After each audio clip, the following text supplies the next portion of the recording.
Chellbee. Welcome back to my channel. I'm Chellbee, the blogger behind Chellbee.com. And sorry if you hear background noise, that is my little one. Anyways, I'm actually doing kind of an impromptu video that I don't know. I just woke up this morning and this topic was on my heart, so I said, let me just go ahead and take a few minutes to talk about it. So I wanted to talk about having confidence, and of course, you know, as usual, I'm going to talk about it in reference to Christian women, Christian girls. I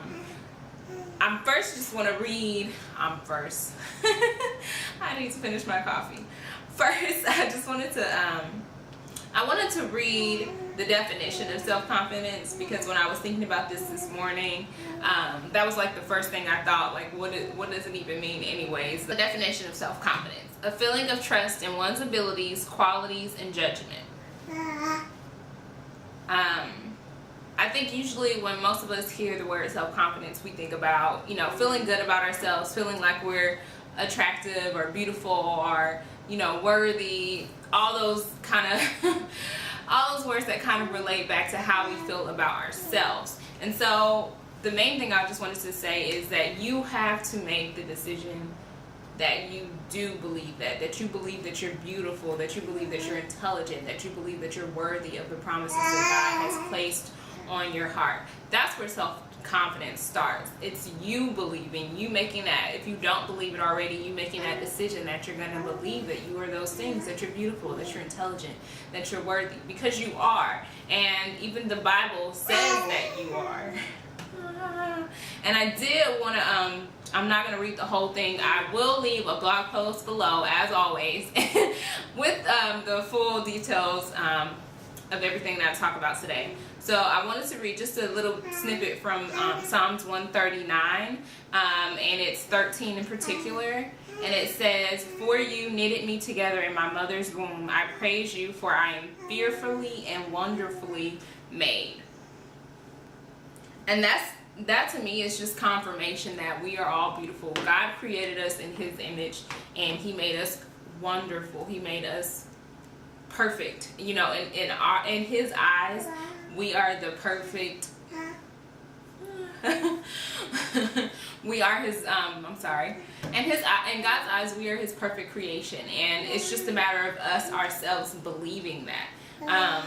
The second point I wanted to make this morning, because it was just in my head, is that you don't need surgery to fix it. There's no amount of surgery, plastic surgery, that's going to fix your self-confidence. At the end of the day, if you are struggling with your weight and you feel like, you know, getting lipo will make you feel better about yourself, the reality of it is, and I know people who have gone through this and they didn't necessarily have liposuction, but they lost the weight, but they still feel like that bigger version of themselves. The surgery won't change the way you view yourself. At the end of the day, if you feel like you're unattractive because you're a little bit on the bigger side, or, you know, your lips are fuller than you want them to be, or your nose is wider than you want it to be, when you look in the mirror, even if you have the surgery, even if you have those changes, even if you don't have surgery and work out and change it, a lot of people still struggle to see the difference. You know, that's why so many people get like addicted to plastic surgery, or they get addicted to working out and they get on these extreme regimens because they still see the flaws that they had in the past. So at the end of the day, the work, it has to start within. Like, it has to start with you working on your heart, and you know, accepting yourself for where you are right now. And that's something that I'm even working on, especially just having a baby.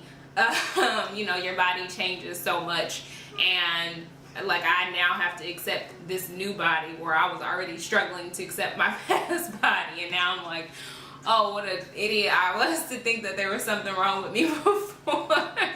You know, the little bit of belly that I felt like I had was just such a big deal and just was bothering me, and I wanted this super flat stomach, and now, like, I have more weight on than I did then.